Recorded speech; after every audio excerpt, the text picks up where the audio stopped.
नमस्ते सबको। आज क्या कहते हैं उसको, कल्याणकारी मंत्र पढ़ लेते हैं। कल्याण वाला नमः शं भवाय च वाला। ओम नमः शं भवाय च मयो भवाय च, नमः शंकराय च महेश्वराय च, नमः शिवाय च शिवतराय च। ओम। हे कल्याणकारी परमात्मा, तुम कल्याण करो, हमारा भला करो, सारी सृष्टि का, हर मानव का तुम सुख कल्याण अच्छा भला करो। हमको भद्र प्रोवाइड करो, अच्छा दो सब कुछ। तुम कल्याणकारी हो, तुम शिव हो, तुम हमेशा कल्याण ही करते हो, हमारा कल्याण करो। यह है इस मंत्र का बेसिक। आइए शुरू करें। अब आज मैं क्योंकि घर पे आ गया हूं, तो पुरानी अपनी किताबें निकाल के देख रहा था किस किस में से क्या क्या बाकी रह गया है, जो हमने 15th के कंक्लूजन में नहीं किया था, 15वें चैप्टर के कंक्लूजन में नहीं किया था। तो उनको एक एक करके मैं पढ़ता हूँ और समझाता हूँ। ठीक। तो पहला यथार्थ गीता से अड़गड़ानंद स्वामी का, ये क्या कहते हैं इसको थोड़ा पढ़ के सुनाता हूँ। थोड़ा इसको पढ़ के सुनाता हूँ। पौराणिक आख्यान है कि एक बार कमल पर बैठे हुए ब्रह्मा जी ने विचार किया कि मेरा उद्गम क्या है। कमल के ऊपर बैठे ब्रह्मा जी ने सोचा कि मैं कहाँ से आया हूं, मैं मेरी स्टार्ट पॉइंट क्या है। ठीक। जहां से वे पैदा हुए थे उस कमल नाल में प्रवेश करते चले गए। यानी उस कमल की जो नली थी, नाल, उसमें वो प्रवेश अंदर घुसते चले गए। अनवरत चलते रहे, बिना रुके चलते रहे, किंतु अपना उद्गम उनको नहीं दिखा, स्टार्टिंग पॉइंट नहीं दिखा। तब हमारा तब हताश होकर, हैरान होकर वे उसी कमल के आसन पर फिर बैठ गए। चित्त का निरोध करने में लग गए और ध्यान के द्वारा उन्होंने अपने मूल उद्गम को पा लिया, परमात्मा का साक्षात्कार किया, स्तुति की। परम स्वरूप से ही आदेश मिला है कि मैं हूं तो स्वतंत्र, किंतु मेरी प्राप्ति का स्थान केवल हृदय के अंदर है। मैं हूं तो स्वतंत्र, परमात्मा ये निर्देश कहते हैं कि मैं हूं तो स्वतंत्र, किंतु मेरी प्राप्ति का, मुझे पाने का जगह अपने हृदय के अंदर ही है। हृदय देश में जो ध्यान करता है वही मुझे पा सकता है। ये तो एक प्रतीक है स्टोरी समझाने के लिए, ऐसा कुछ हुआ तो नहीं है। योग साधना की परिपक्व अवस्था अवस्था में इस स्थिति की जागृति होती है। ईश्वर की और उन्मुख ब्रह्म विद्या के संयुक्त बुद्धि होकर ब्रह्मा की तरह कमल पानी में रहते हुए भी निर्मल रहता है और निर्लेप रहता है। बुद्धि जब तक इधर उधर ढूंढती है तब तक कुछ नहीं मिलता। जब ये बुद्धि निर्मलता के आसन के ऊपर बैठकर मन सहित इंद्रियों को समेटकर हृदय देश में निरोध कर लेती है, उस निरोध से भी विलीनीकरण की अवस्था में अपने को, हृदय में परमात्मा को पाती है।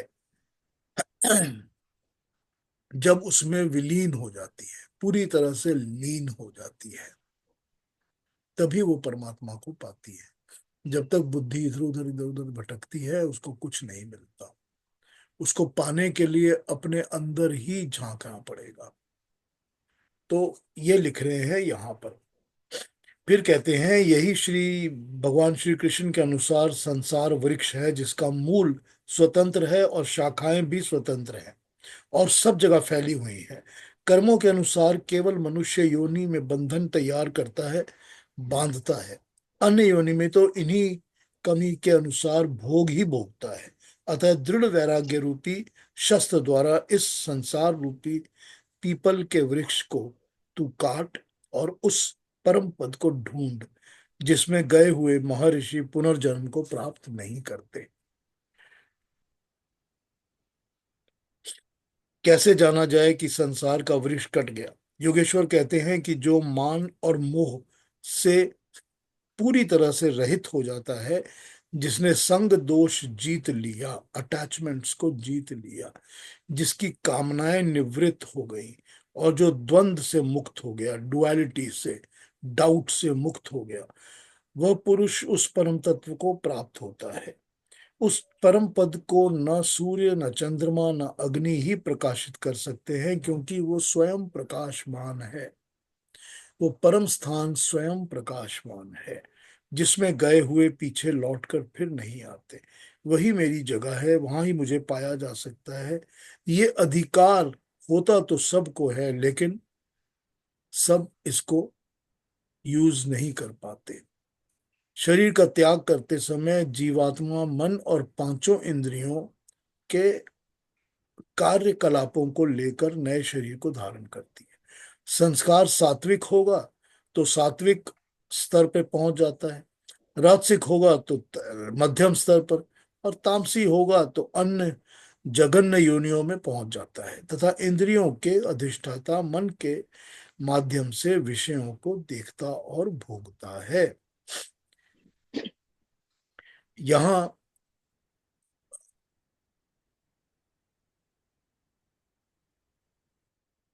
एक सेकंड,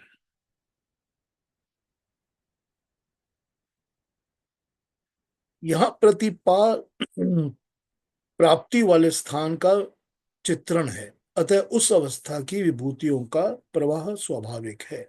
उन पर प्रकाश डालते हुए भगवान कृष्ण कहते हैं कि सूर्य और चंद्रमा में मैं ही प्रकाशित हूँ, अग्नि का तेज मैं ही हूँ। मैं ही प्रचंड अग्नि रूप से चार विधियों से परिपक्व होकर मनुष्य के शरीर में काम करता हूँ। इस पर बल देते हुए योगेश्वर कृष्ण पुनः कहते हैं दोबारा कि संपूर्ण प्राणियों के अंतर्देश में स्थित होकर मैं ही स्मृति दिलाता हूँ। मेमोरी मैं ही दिलाता हूँ, स्मृति मेमोरी मैं ही दिलाता हूँ। जो स्वरूप विस्मृत था उसकी स्मृति दिलाता हूँ। जो जन्मों से भूल चुका हूं मैं, उसकी याद वो परमात्मा ही दिलाते हैं। मैं ही उनको स्मृति दिलाता हूँ। स्मृति के साथ मिलने वाला ज्ञान मैं ही हूँ। उससे आने वाली बाधाओं का निदान भी मुझसे ही होता है। मैं ही जानने योग्य हूँ, और विदित हो जाने पर मैं ही जानकारी का ज्ञान आप अंत करता मैं ही हूँ। कौन किसे जाने, मैं निर्देशित करता हूँ। अध्याय के प्रारंभ में कहा था कि संसार वृक्ष को मूल सहित जानता है।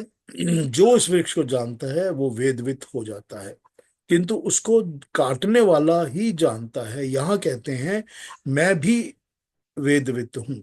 उन वेदविदों को अपनी भी गणना करते, अपने में ही गणना करते हैं, अर्थात भगवान कृष्ण भी वेदविद पुरुषोत्तम है, जिसे पाने का अधिकार हर मनुष्य को होता है।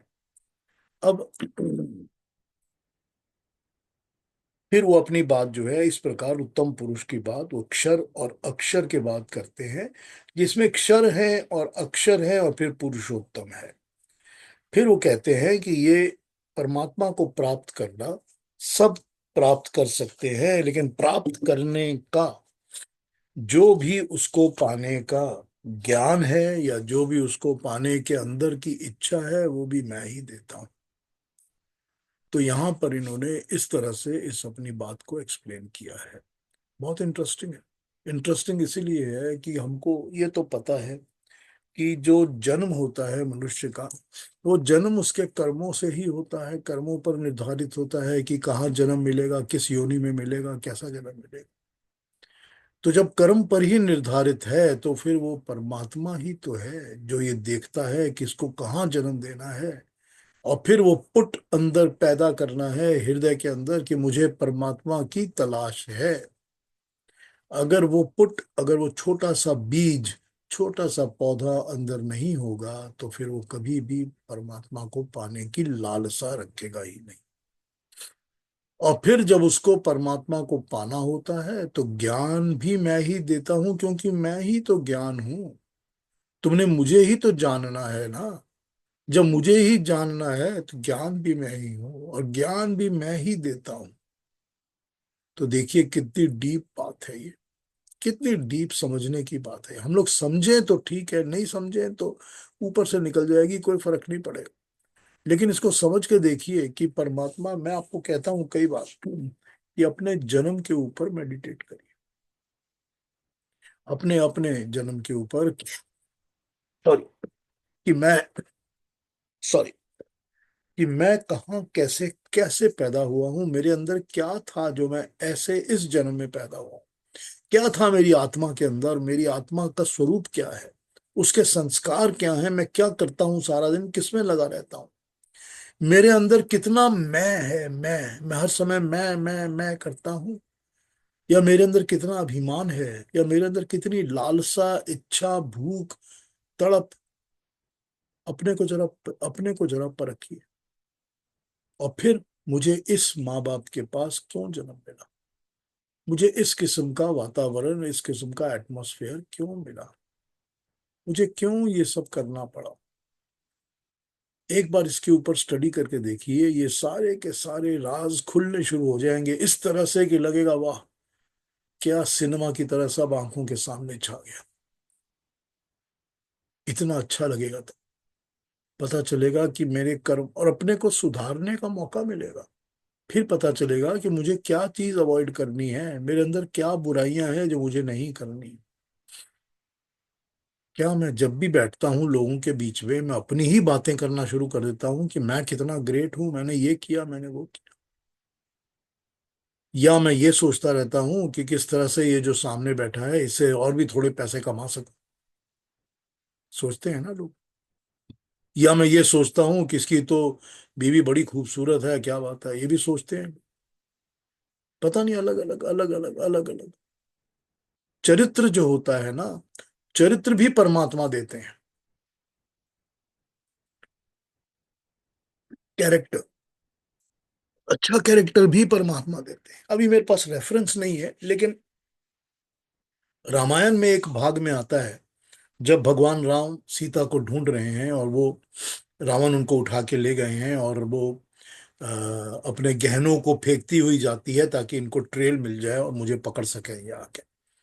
तो भगवान राम इसी तरह से किसी जगह पहुंचते हैं, और पहुंचकर वो सीता के एक किसी बाजूबंद को और एक और किसी गहने को उठाते हैं। उठा के लक्ष्मण से पूछते हैं कि लक्ष्मण, क्या ये माँ का, सीता का ही है? तो लक्ष्मण क्या जवाब देता है?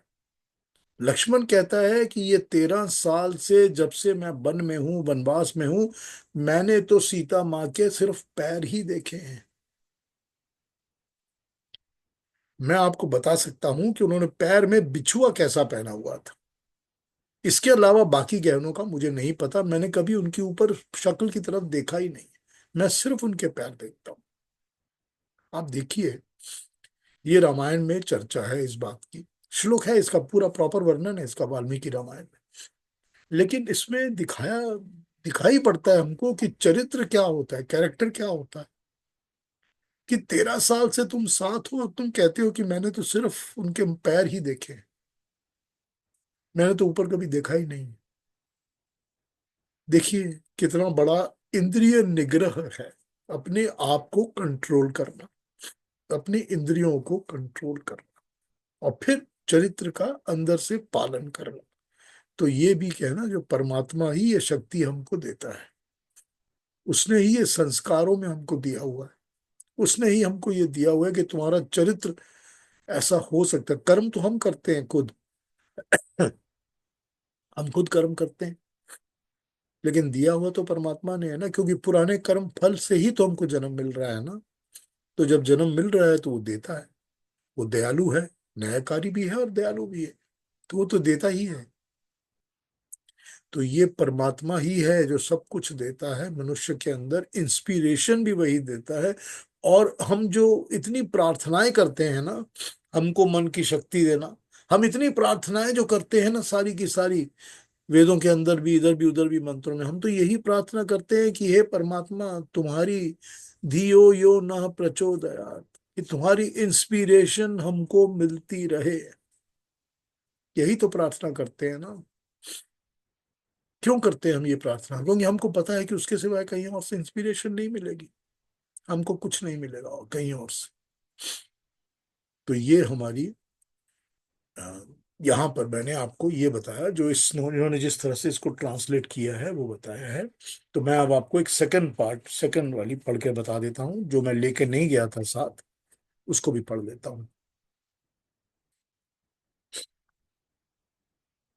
यहाँ कहते हैं कि परमात्मा की तीनों लोकों में उपस्थिति जान लेने का अभिप्राय यह है कि उसके अस्तित्व का विश्वास करना, संदेह रहित, बिना डाउट के जो परमात्मा को सब स्थानों पर व्यापक जानता है, वही उसे जानता है।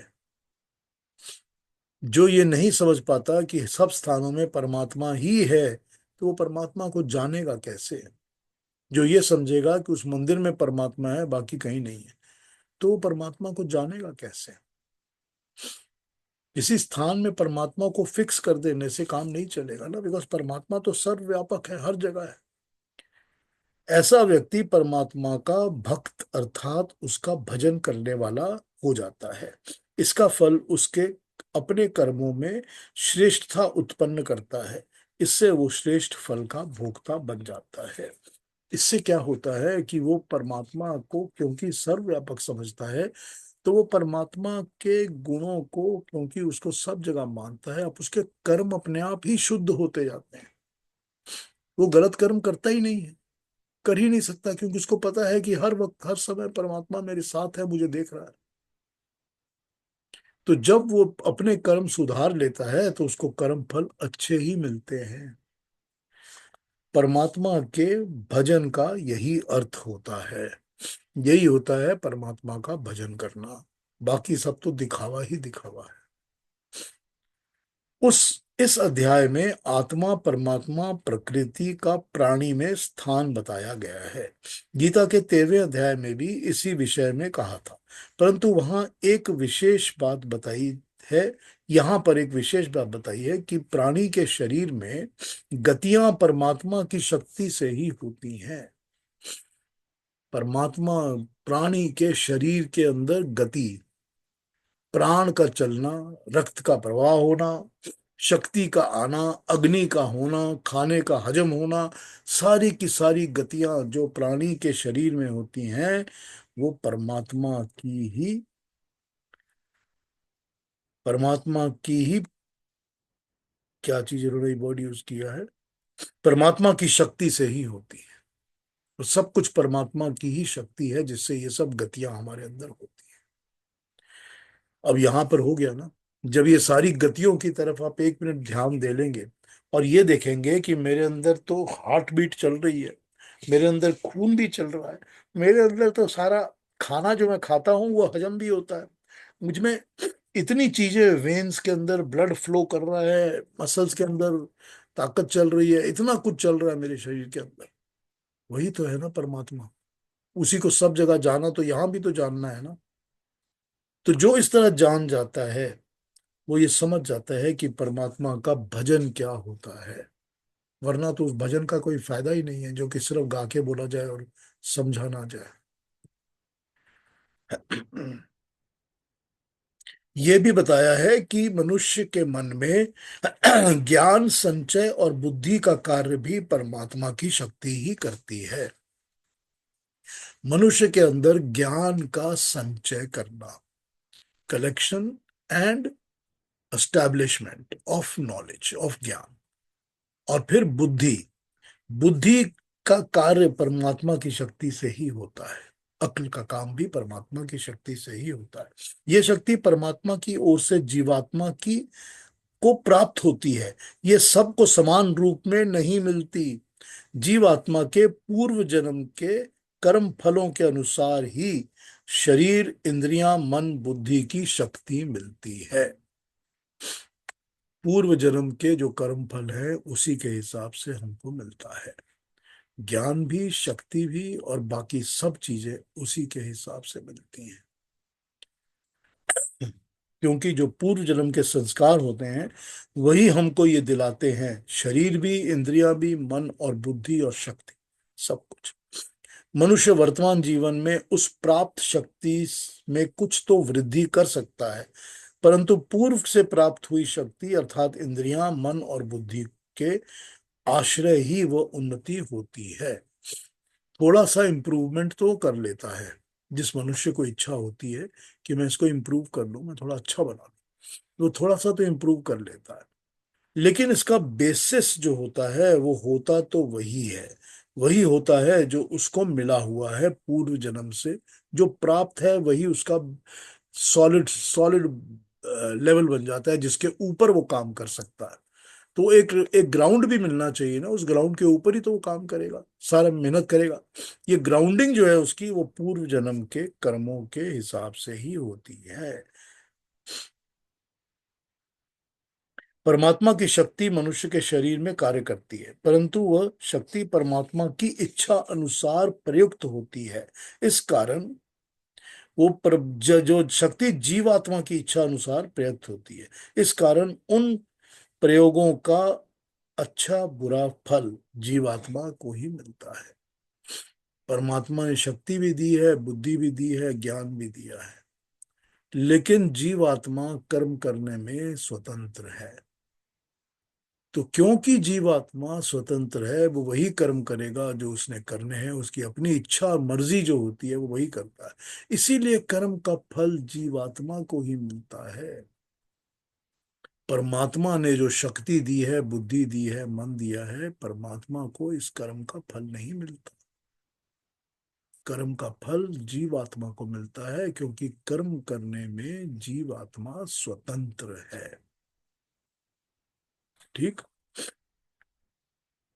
ये माना गया है कि मनुष्य के हृदय के अंदर या मस्तिष्क के अंदर एक बहुत छोटा सा स्थान है जहां जीवात्मा, मन और बुद्धि तीनों रहते हैं। सब इंद्रियां भी यही पहुंचती हैं। ज्ञान इंद्रियां यानी आंखें, चक्षु, श्रवण, कान, रसना टेस्ट, स्पर्श टच, और घ्राण स्मेल, सबका बाहर के पदार्थों का ज्ञान अंदर लेके आना। वह ज्ञान का वो ज्ञान जो है मन तक पहुंचता है। जो मन है वो जीवात्मा के सम्मुख वह ज्ञान प्रस्तुत करता है, और जीवात्मा बुद्धि की सहायता से उस ज्ञान का विश्लेषण करके कर्म इंद्रियों को आदेश देता है। ज्ञान का विश्लेषण करके, एनालिसिस करके, वो कर्म करने वाली इंद्रियों को बताता है कि तुम ये करो। यानी हाथ, पांव, लिंग, गुदा, वाक, ये पांच कर्म इंद्रियां और ज्ञान इंद्रियां। और ज्ञान इंद्रियों का मूल, सबका मूल मन ही है। मन ही जीवात्मा और इंद्रियों के बीच का संयोग स्थान है, मीटिंग पॉइंट है। ये इन्होंने यहां पर हमको बताया है कि यही है वो गुह्य विद्या, गहरी विद्या, जो भगवान कृष्ण बताते हैं अपने इस चैप्टर 15वें चैप्टर के अंदर।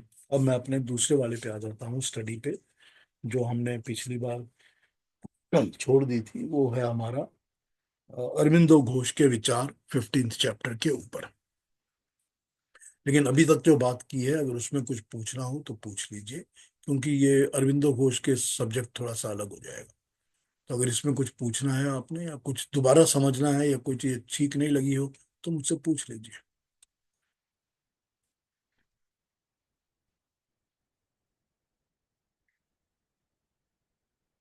ठीक है, आगे बढ़ जाए।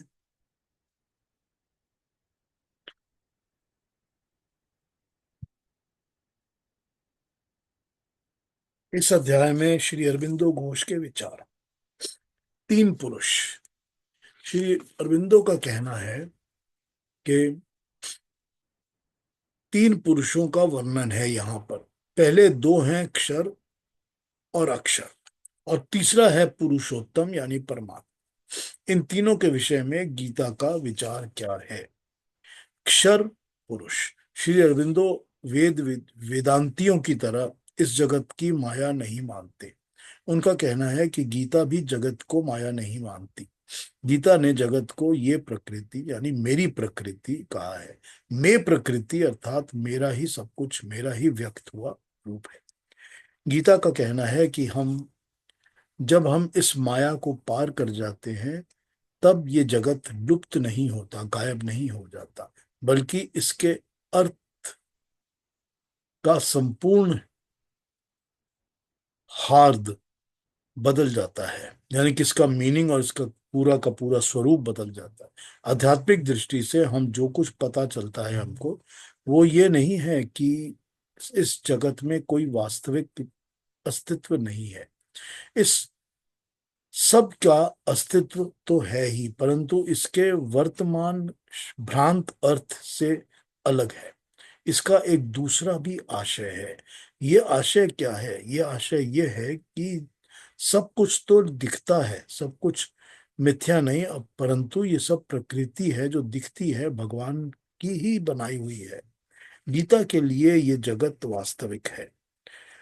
त्रिगुणमयी माया की यह निरंतर प्रकृति, जिसे गीता ने भगवान का अपर रूप कहा है, उसके पर रूप से, उसके देवीय प्रकृति से उद्भूत हुई है। क्योंकि इस जगत में का रूप ब्रह्म ही प्रकट हुआ है, इसीलिए गीता ने इसे पुरुष का नाम दिया है। और यह जगत क्षर है, इसीलिए इस जगत को गीता ने क्षर का नाम दिया है। ब्रह्म की दो प्रकृतियां हैं, क्षर अपरा और परा। ये जगत उसी की अपरा प्रकृति है। जीव के आरोहण करते हुए इस अपर को क्षर पुरुष को छोड़कर पुर में, पुरुषोत्तम में आना है। क्योंकि जीव पर उस पर का या पुरुषोत्तम का अंश हमेशा ही रहता है। मर्म मर्म मर्म अंशः सनातन। ये कह रहे हैं कि ये जो है परमात्मा, ये सभी कुछ तो परमात्मा का बनाया हुआ है। कि ये प्रकृति जो है, ये माया जो हमको दिखती है सारी तरफ, ये झूठ नहीं है, रियलिटी है। और ये हर बार बदल जाती है।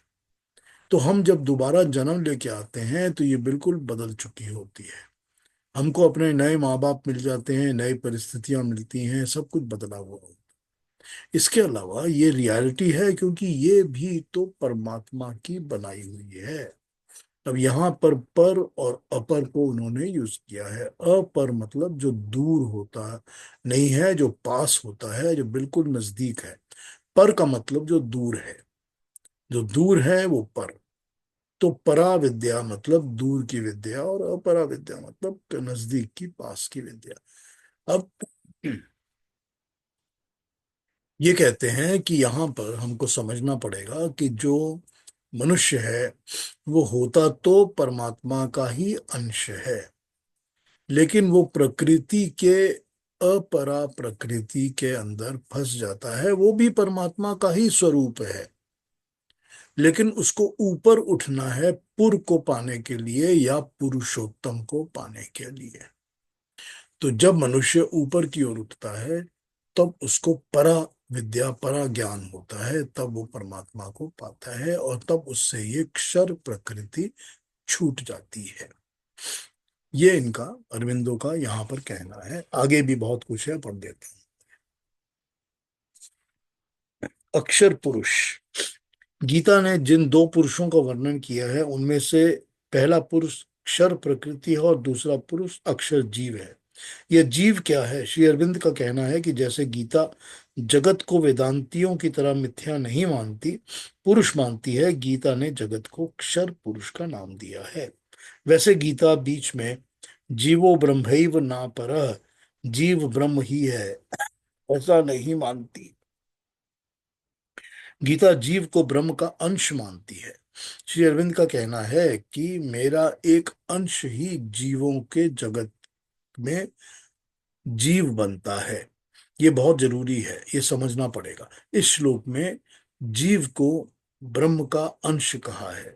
इसका ये अर्थ है कि व्यष्टिगत व्यष्टिगत इंडिविजुअल आत्मा इस लोक के परे सनातन के अंदर विद्यमान है, और सदा विद्यमान, तथा क्योंकि वह स्वयं भी सनातन है, इसीलिए स्पष्टतः जीव की इस समानता के इस विचार से प्रेरित होकर ही गीता ने ऐसा ज्ञान दिया है कि शब्द का प्रयोग और कुछ नहीं किया, सिर्फ ये कहा है कि ये मेरा ही अंश है। उसने पुरुषोत्तम के अंदर निवास को ही जीव की सर्वोच्च स्थिति बताया है। मुझ में ही निवास करेगा। मेरे पास पहुंच जाएगा। जीव के ब्रह्म में निवास करना और लय में जमीन आसमान का भेद है। निवास में उसका अस्तित्व बना रहता है, लय हो जाने में उसका अस्तित्व समाप्त हो जाता है। अरविंदो का कहना है कि यद्यपि जीव मुक्तावस्था में ब्रह्म में निवास करता है, उसका अस्तित्व मिट नहीं जाता, वो मौजूद रहता है। फिर भी क्योंकि वह ब्रह्म का ही अंश है, इसलिए वह जीव, यह पुरुष उस पुरुषोत्तम से इतर नहीं है, उस पुरुषोत्तम का ही अंश है। ईश्वर का अंश होने के कारण वो अपनी सत्ता में साक्षात ईश्वर ही है। ईश्वर अपने एकत्व में सनातन बहुत के द्वारा हमारे अंदर अविनाशी जीव के रूप में सदा विद्यमान रहता है। अब ये समझने के लिए है एक प्रिंसिपल, अभी और आगे है पढ़ता हूं, लेकिन ये समझने के लिए है प्रिंसिपल कि वो ये कहना चाहते हैं कि जो जीव होता है, वो जीव क्योंकि परमात्मा का ही अंश होता है, परमात्मा का ही अंश होता है, इसीलिए वो परमात्मा के अंदर जाके निवास तो करता है, वहां रहता है, लेकिन वो उसके अंदर लय नहीं हो जाता। लय मतलब पूरी तरह से मिल नहीं जाता उसके साथ, एक नहीं हो जाता। उसके अंदर निवास करता है क्योंकि वो अलग है। वो अलग है तो उसमें निवास तो कर सकता है। तो जब वो पूरी तरह से पुरुषोत्तम को प्राप्त कर लेता है, मिल जाता है, तो वो उसके अंदर जाके निवास करता है, लय नहीं हो जाता। ये अरविंदो की थॉट है। अरविंदो मानते हैं कि प्रकृति भी परमात्मा है, इसमें कोई शक नहीं है कि परमात्मा की शक्ति से ही प्रकृति बनी है। लेकिन ये प्रकृति भी परमात्मा है, जीवात्मा भी परमात्मा है, और परमात्मा तो परमात्मा है ही। यही सारा कुछ अद्वैतवाद के अंदर चलता है, तो उसी तरह से ये अपने प्रिंसिपल्स को रखते हैं। आइए आगे पढ़ता हूँ।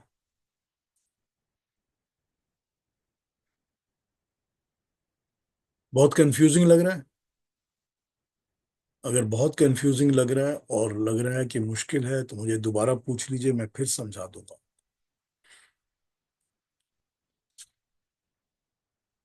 आगे कह रहे हैं कि श्री अरविंदो का कहना है कि पर ब्रह्म परमेश्वर की दो प्रकृतियां हैं, जिसका गीता ने अपरा प्रकृति यानी कि लोअर नेचर और परा प्रकृति यानी कि हायर नेचर इन नामों से बताया है।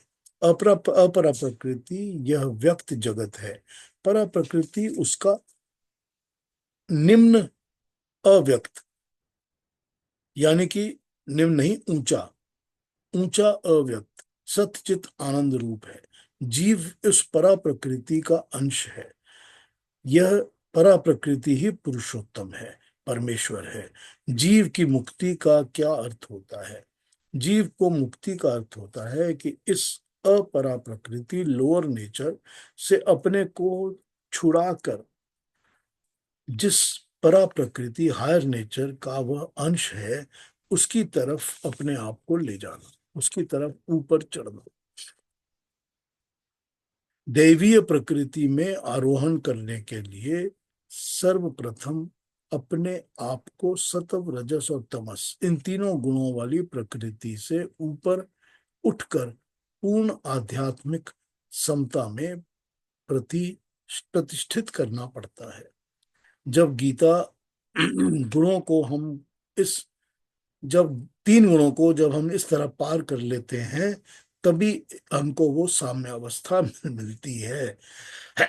साम्य अवस्था की को प्राप्त करने के लिए अपरा प्रकृति को छूट जाना बहुत आवश्यक है, और परा प्रकृति का मार्ग खुल जाना होता है। जब ये छूट जाती है तभी उसका मार्ग खुलता है। इस इस प्रकार निम्नतर प्रकृति को पार करके जब हम उच्चतर प्रकृति में आते हैं, तब क्षर पुरुष यानी कि प्रकृति का छोड़कर हम अक्षर पुरुष या पुरुषोत्तम के पास पहुंच जाते हैं। पुरुषोत्तम के पास पहुंचना तभी हो सकता है जब हम क्षर तथा अक्षर यानी क्षेत्र तथा क्षेत्रज्ञ का भेद, इनका पृथक्करण, अलग अलग करना ठीक ठीक से हम समझ सके। ऐसी दृष्टि खुल जाने पर हमारा अंतर आत्मा, आध्यात्मिक पुरुष, जीवात्मा अपने आप को उन उस भगवान, आदरणीय परमात्मा, परम पुरुष, पुरुषोत्तम परमेश्वर के प्रति अर्पित कर देता है, जिसका के वह अंश है।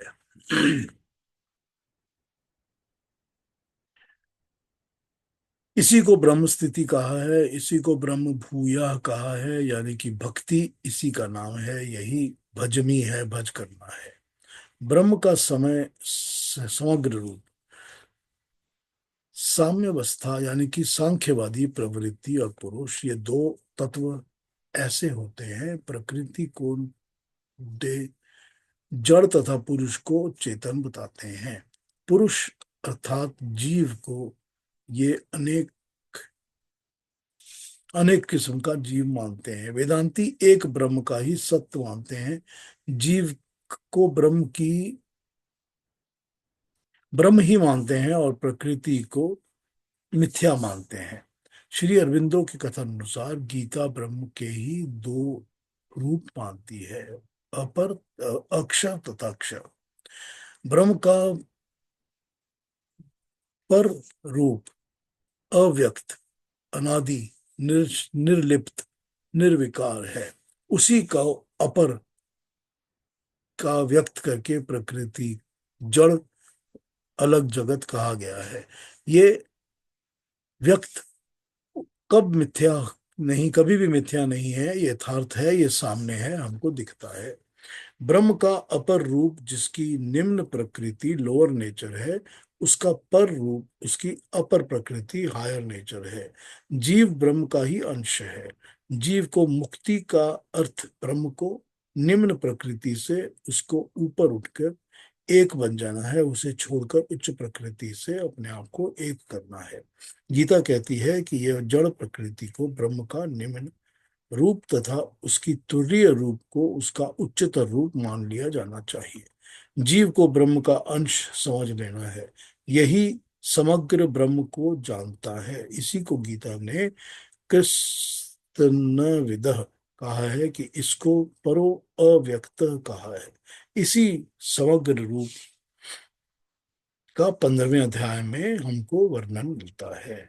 हमें अपने जीवन काल में प्रकृति के जगत में शक्तिशाली रूप में कार्य करते हुए भी आत्मा के नीरव, शांत, अचल जगत में वितरण कर सकते हैं। हमें वेदांतियों की तरह इस संग्राम भय जगत में मानते मांग भागने की आवश्यकता नहीं होती।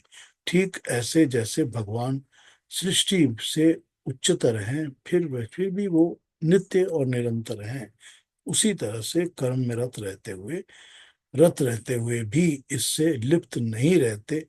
हम भी उसी तरह परमात्मा की तरह इसमें लिप्त ना हो। अब ये थोड़ा सा, जिस तरह से ये अपने प्रिंसिपल्स को समझा रहे हैं, इन प्रिंसिपल्स के समझाने के अंदर बेसिकली तो एक ही बात है। वो एक बात यही है कि ये तीनों हैं, मतलब प्रकृति है, परमात्मा है और जीवात्मा है। लेकिन यहाँ पर ये कहते हैं कि तीनों हैं तो सही, मगर ये तीनों परमात्मा का ही अंश है, तीनों परमात्मा का ही पार्ट है। अब हमको इसमें कोई डाउट नहीं है कि 10th चैप्टर में तो अम, हमको बताया गया था कि प्रकृति में जो कुछ तुमको दिखता है, जो भी तुमको समझ में आता है, वो सब मेरी ही शक्ति है, ये तो बताया है परमात्मा। लेकिन ये मानना कि ये उनकी शक्ति से ही सब कुछ हो रहा है, ये एक बात है। और ये मानना कि ये शक्ति नहीं है, वही है, परमात्मा ही है जो इनमें सब में वास कर रहा है, ये अलग बात है। तो यहाँ पर इस तरह से इन्होंने अपने प्रिंसिपल को रखा है। और फिर ये कहते हैं कि जो अक्षर जीवात्मा होता है, वो नित्य होता है, वो कभी मरता नहीं है। क्योंकि वो कभी मरता नहीं है, इसीलिए वो परमात्मा के नजदीक होता है, क्लोज होता है, क्योंकि परमात्मा भी कभी मरता नहीं है।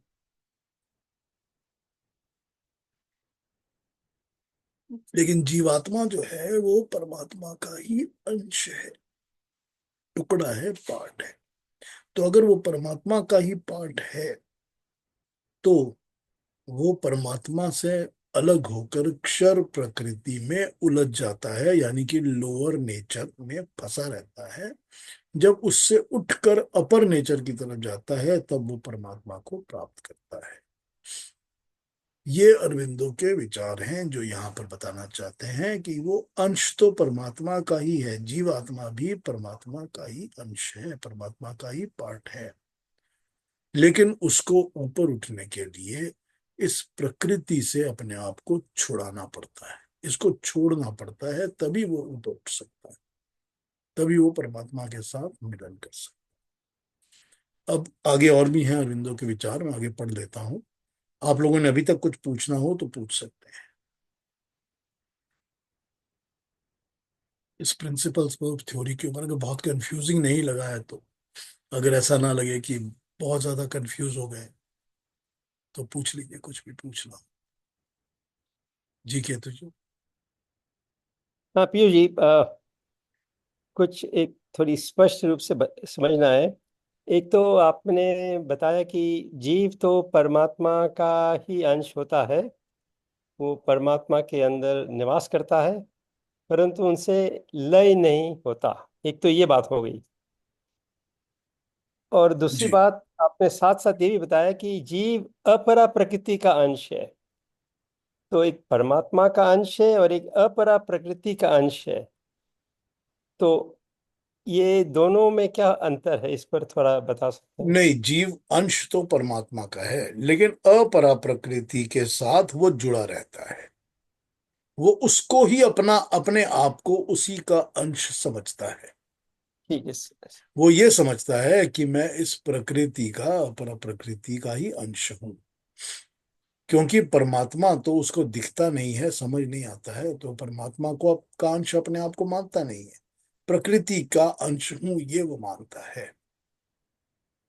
ठीक है। ठीक है, समझ में आ गया। हाँ बिल्कुल, क्योंकि इसमें जीव आत्मा अपने आप को प्रकृति का अंश मानता है, लेकिन वो है असली में परमात्मा का अंश। अंश, बिल्कुल। ये यहाँ पर थॉट यही है, इसी चीज को समझाते हैं अरविंदो, और वो अपने प्रिंसिपल्स को इसी के ऊपर बेस करके रखते हैं। जी। हाँ जी, बस ठीक है। हमने पहले भी उनका हायर नेचर लोअर नेचर पढ़ा था, हाँ जिसमें वो जी। कहते हैं कि पार्ट ऑफ हायर नेचर का पार्ट जो है वो जीवात्मा होता है। जब वो हायर नेचर पे जाता है, लोअर नेचर के खोल के, तब वो परमात्मा का अंश बनता है।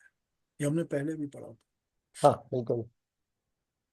हाँ जी, और कोई कुछ पूछेंगे नहीं तो आगे पढ़ता हूँ। कोई और बात करनी है, किसी को समझना है, पूछना है? चलिए फिर आगे पढ़ो।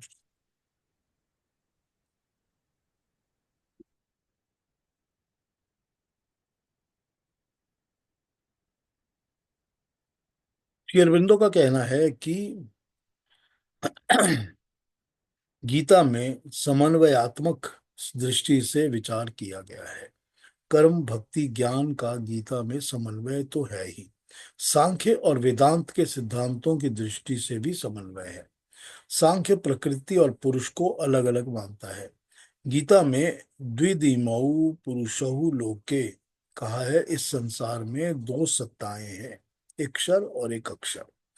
सांख्य पुरुष अनेक मानता है। श्री अरविंदो के अनुसार गीता पुरुष या जीव की सत्ता परमार्थतः एक मानती है। चेतना की इस विविधता के आधार पर चैतन्य सत्ता एक ही है, जो नाना रूप में धारण करते हुए इस व्यवस्था में गीता वेदांत के निकट पहुंचती है। परंतु वेदांत में जीव को ब्रह्म ही माना लिया गया है, गीता जीव को ब्रह्म का अंश मानती है। सांख्य जगत को सत्री मानता है, अव्यय प्रकृति का व्यक्त रूप मानता है। वेदांत जगत को मिथ्या मानता है। गीता जगत को सांख्य की तरह सत मानती है, परंतु वेदांत की पुट को लेकर इस सत जगत का ब्रह्म का ही अपर रूप कहती है। जगत ब्रह्म का ही अपर रूप है। इसी बात को दर्शाने के लिए 15वें अध्याय में कहा गया है कि पृथ्वी, सूर्य, चंद्र सब जगह ब्रह्म ही ब्रह्म है। यहां तक इस जगत को यह ब्रह्म का ही रूप शक्ति मानी जा सकती है। ब्रह्म ही वहां पर सब जगह है। इस विचारधारा के ही निरंतर निकट पहुंचकर यही कहा जाता है। अरविंदो के कथन अनुसार गीता ने शुद्ध सांख्य और शुद्ध वेदांत, इनमें सांख्य तथा वेदांत का समन्वय करके ही अपनी बात को रखा है। इंटीग्रल, समन्वयात्मक यानी कि इंटीग्रल योगा का काम किया है। अब यहाँ पर प्रॉब्लम ये है कि ये हम प्रिंसिपल्स को समझ तो रहे हैं या हम इनको जान रहे हैं कि कोई क्या कहता है। ये उनके अपने विचार हैं सबके, जो जिस तरह से वो समझाते हैं हमारे को, और हमको वो सॉरी, हमको वो गीता इस तरह से समझने के लिए प्रेरित करते हैं कि तुमको इस तरह से बात समझनी। तो यहाँ प्रॉब्लम ये है कि ये जितनी भी बातें यहाँ पर हो रही हैं वो सब किसी न किसी प्री कंसीव्ड नोशन के ऊपर हो रही हैं। मैंने एक धारणा पहले बना ली है, मैंने ये पहले ही मान लिया है कि ऐसा है। अब उस ऐसा को मानकर ही मैं गीता को पढ़ूंगा और गीता पढ़ के मैं उस ऐसे के ऊपर ही फिट कर लूंगा। तो ये जो होता है ना, यही हो रहा है जो हम अपनी आंखों से यहाँ पढ़ रहे हैं या देख रहे हैं। अगर वो मानना चाहते हैं, जैसे उन्होंने यहाँ लिखा है कि वेदांती जो होते हैं, तो वेदांती तो वो ग्रुप है जो कि शंकराचार्य के बाद सारा का सारा ग्रुप बन गया था, जिन्होंने अपनी ही प्रिंसिपल्स बनाने शुरू कर दिए थे। तो वेदांती तो वो लोग हैं जो कि प्रकृति को मानते ही नहीं है। वो कहते हैं कि ये तो सारा झूठ है, मिथ्या है, जो हमारी आंखों के सामने छल की तरह दिखती है कुछ नहीं। लेकिन ये अरविंदो कहते हैं कि मैं वेदांतियों की तरह नहीं कहता, मैं सांख्य की तरह इसको एक सत्ता मानता हूँ। यहाँ पर तो वो सांख्य को मान लेते हैं, लेकिन इसके बियॉन्ड जाकर वो सांख्य के साथ अटैच होकर उस प्रिंसिपल पर नहीं टिके रहते। वो उससे थोड़ा अलग हो जाते हैं। अलग होके वो ये कहते हैं कि ये सच है, कि ये है तो रियलिटी, लेकिन ये है परमात्मा का ही रूप। जैसे जीवात्मा भी परमात्मा का ही अंश है।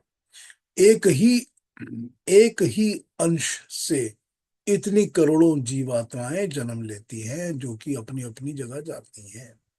है वो सब परमात्मा का अंश, और वो एक अंश से ही जन्म लेती हैं।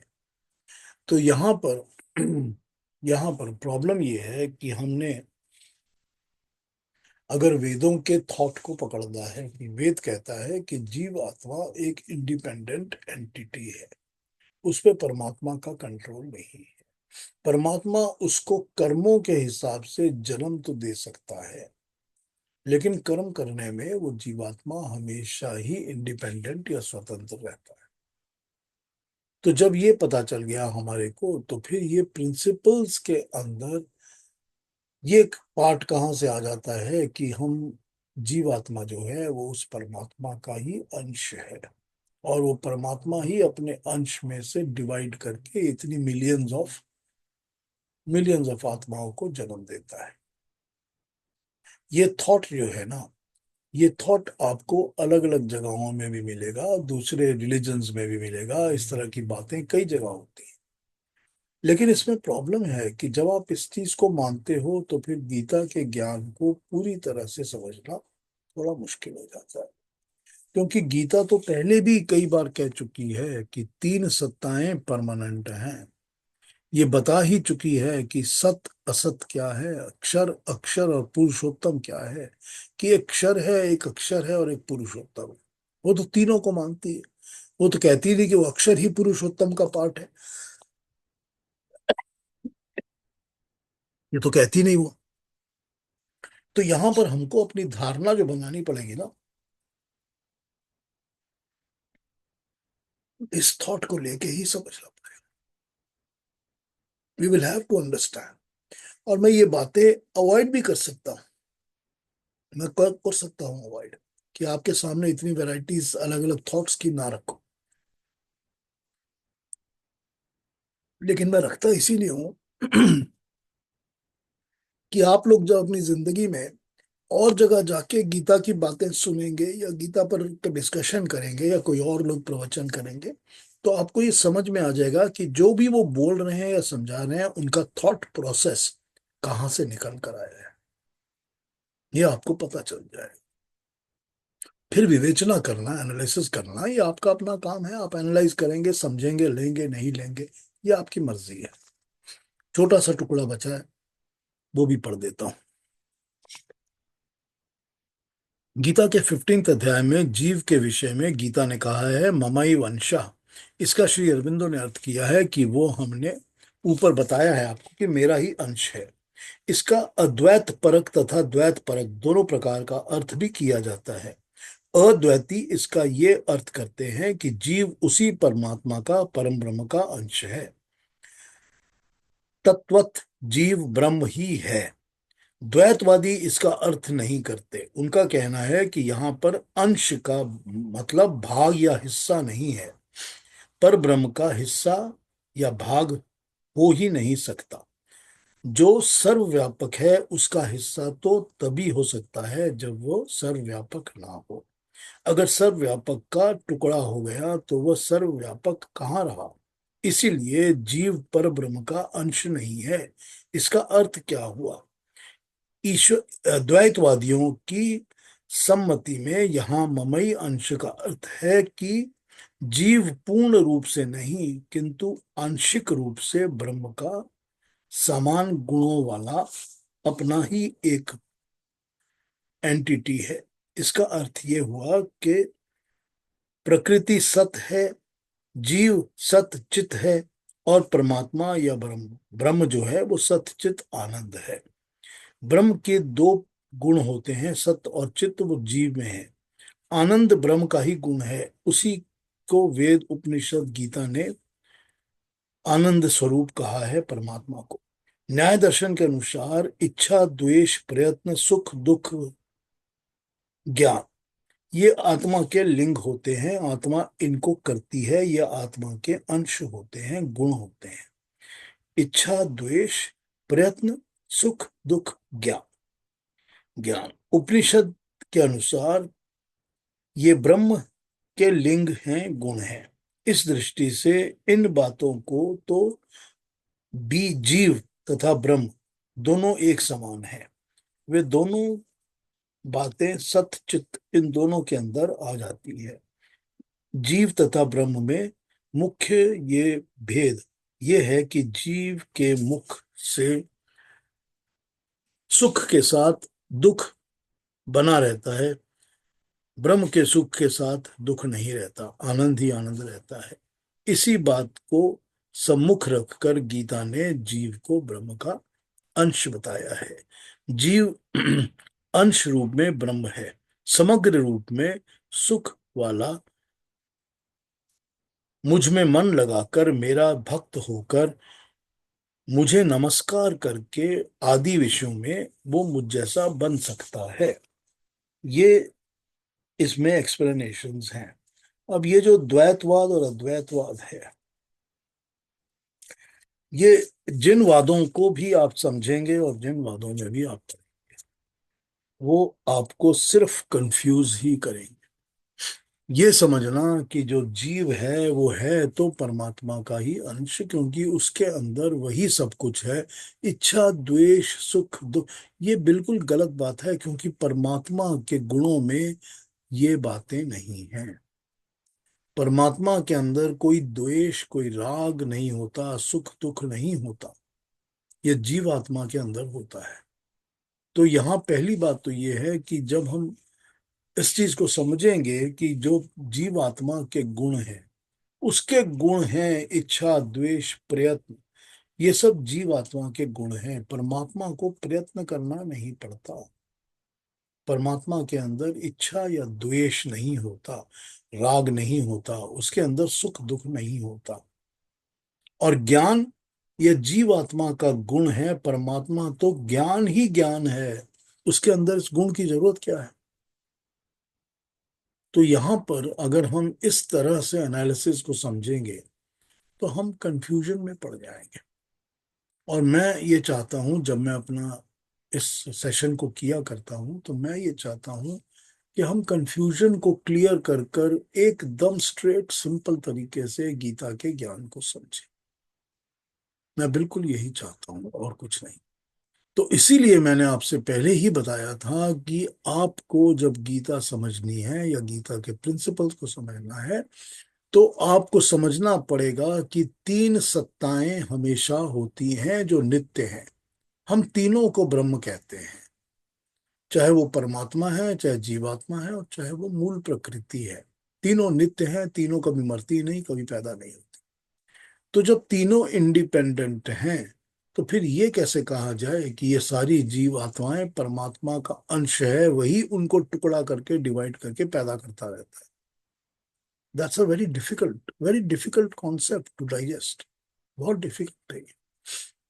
तो अगर जीवात्माएं इंडिपेंडेंट एंटिटी ना होती, तो परमात्मा उनको अपने हिसाब से कभी इधर कभी उधर, अपने हिसाब से तो जन्म परमात्मा देता ही है जीवात्मा को, लेकिन जन्म वो देता है कर्मों के हिसाब से, कर्म फल के हिसाब से। वो ऐसे जन्म नहीं देता कि मेरा ही टुकड़ा है, चलो मैंने इसके ऊपर दया कर ली। ये नहीं होता। वो कर्म फल के हिसाब से ही जन्म देता है। हमने बृहदारण्यक उपनिषद में ये पढ़ा था कि वो ब्रह्म चक्र जो है, उस चक्र के अंदर जीवात्माएं फंस जाती हैं, क्योंकि वो चिपकती होती हैं, अटैचमेंट होती है उनके। तो सारी गीता हमको यही समझाती है कि अपने आप को निष्काम करो, अटैचमेंट से अपने आप को अलग करो। यही तो समझाती है सारी गीता। यही तो बताती है गीता कि जब हम अपने आप को अटैचमेंट से हटाएंगे, कामनाओं से दूर करेंगे, तभी हम जाके परमात्मा के पास निकट जा सकेंगे। यही तो वो समझाती है हमारे को। तो यहाँ पर अगर हम अपने प्रिंसिपल्स को बिल्कुल फर्म रखते हैं कि हमको ये पता है कि तीन सत्ताएं हैं, एक परमात्मा, एक जीवात्मा और एक मूल प्रकृति। तीनों इंडिपेंडेंट सत्ताएं हैं, तीनों को हम ब्रह्म कहते हैं, क्योंकि तीनों का कोई भी स्टार्ट पॉइंट नहीं है, एंड पॉइंट नहीं है, और तीनों महान हैं, तीनों अपनी शक्ति में एक्सपेंशन करती हैं। ये हमने मान लिया। तो जब ये मान लिया, तो फिर गीता के प्रिंसिपल्स को जो भी हम, जब हम उसका लेसन पढ़ते हैं, प्रॉपर श्लोकों को पढ़ते हैं, तो उसको समझना आसान हो जाता है। तो एप्लीकेशन आसान हो जाती है, बहुत आसान हो जाती है। यही हमने पिछली बार भी, जब हमने अहम ब्रह्मास्मि और सो अहम और इन सब पे बात की थी, तो हमने पिछली बार यही बातें कही थी। ये कॉन्सेप्ट्स के अंदर गलती होने से प्रॉब्लम्स पैदा होती है। तो अब आप पूछिए, कुछ पूछना हो, कुछ कहना हो तो कहिए। हमने 15 चैप्टर को खत्म कर लिया है। कोई भी क्वेश्चंस हो आपके मन में या कोई डाउट हो तो भी पूछ लीजिए, मैं क्लैरिफाई कर दूँ। मैंने आपको बताया है कि ये मैं सिर्फ इसीलिए समझाता हूं ताकि आपको पता हो कि कितने विचार, कितनी तरह की बातें सब तरफ चलती हैं। अगर आपको ये पता होगा तो it will be easy for you to handle and tackle them. मैं सिर्फ इसलिए समझाता हूँ आपको। हाँ युक्ता जी, क्या कहेंगी आप? हाँ जी, तो नहीं, बहुत अच्छा लगा और अब दोबारा सुनूंगी मैं। I mean it's lot to think about, मतलब बहुत गहरा समझाया आपने। पर अभी ये जो अभी लास्ट बात आपने कही कि जो जीव आत्मा है वो भी इंडिपेंडेंट है। आत्मा, जीवात्मा और परमात्मा सब इंडिपेंडेंट एंटिटीज हैं। तो जो मोक्ष प्राप्त आत्माएं हैं वो भी फिर इंडिपेंडेंट है ना। वो जैसे कहते हैं ना कि ईश्वर को पा लिया, तो फिर वो बात तो नहीं है ना कि ईश्वर में तो लीन नहीं हो जाती वो। नहीं, ईश्वर में लीन मतलब ये होता है कि वो उसके निकट हो जाती हैं, और उसके ज्ञान में, उसके आनंद में लीन हो जाती हैं। पर वो फिर भी तो जब वो, एक अलग एंटिटी है। अब वो देखिए, देखिए, आपने हलवा बनाया है, अब मैं हलवा खाने बैठ गया हूँ।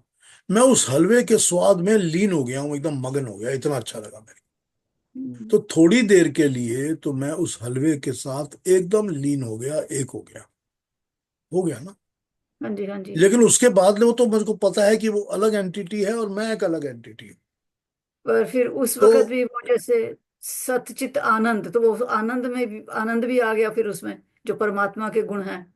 वही तो है ना, परमात्मा का ही तो गुण आनंद है। तो जब ये जीवात्मा जो सत्य चित्त है, कभी भी जब परमात्मा के निकट जाता है, तो उसको उस आनंद का आभास होता है। आभास होता है, ठीक है, हाँ जी। वो परमात्मा नहीं बन जाता।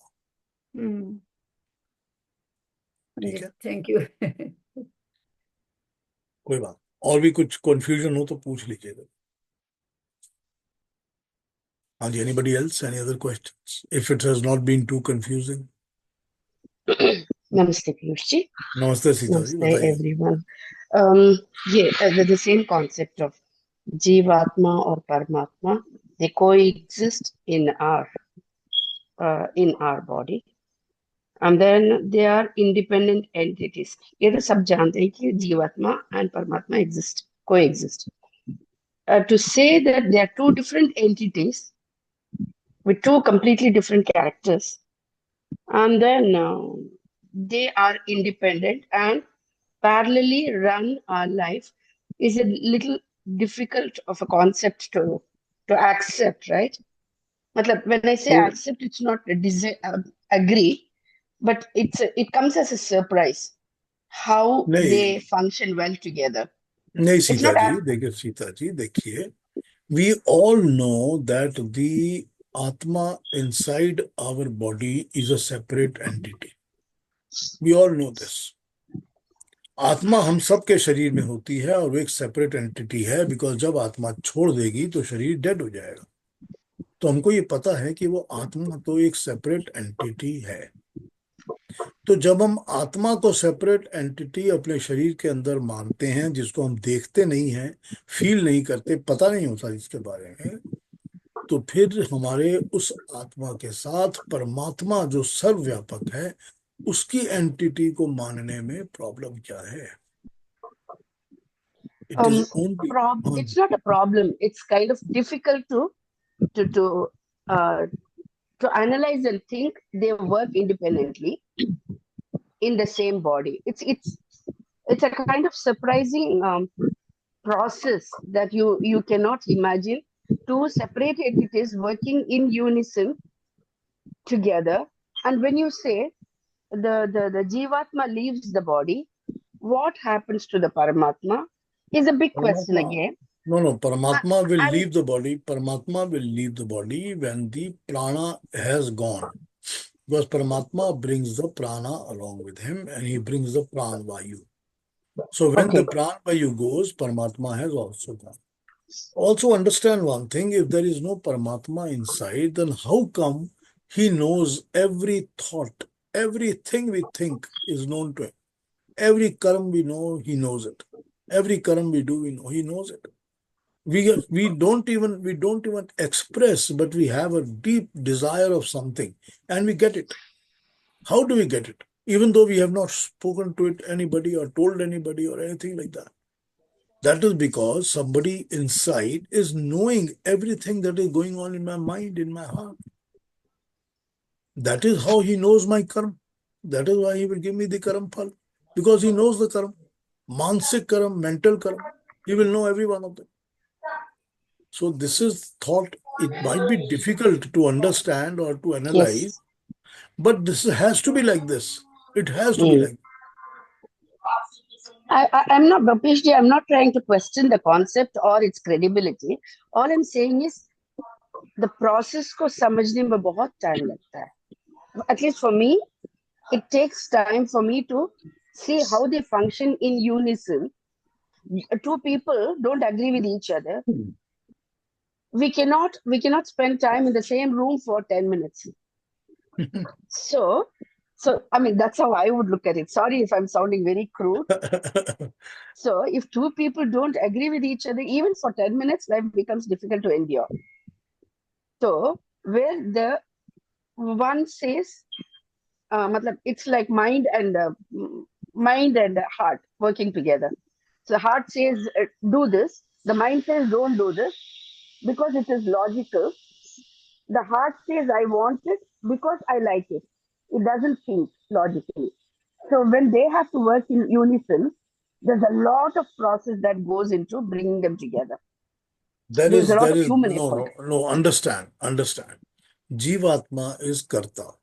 Karta means the one who takes action or does whatever it does, because it has independence of doing what it wants to do. Paramatma is not a karta. Paramatma is only drashta. Drashta means witness. Paramatma is not involved in day to day or whatever you want to. You can think what you want to think. He does not stop you. So, but he is a drashta. He is a witness. He will take care of whatever you have thought in your mind and give you a karampal according to that, because that is also a karma. But he is inside everybody only as a drashta, as a witness, who just is silent witness to whatever the Jivatma is thinking or doing. So think about it like this, that when we call him omnipresent, we know that he is present everywhere in everything. Why would you call him omnipresent otherwise? What is Sarvyapak? Sarvyapak is when he is there everywhere, so you call him Sarvyapak. Correct? When he is everywhere, then you call him, then you can't say he's everywhere, but he's not within my body. That cannot happen. No?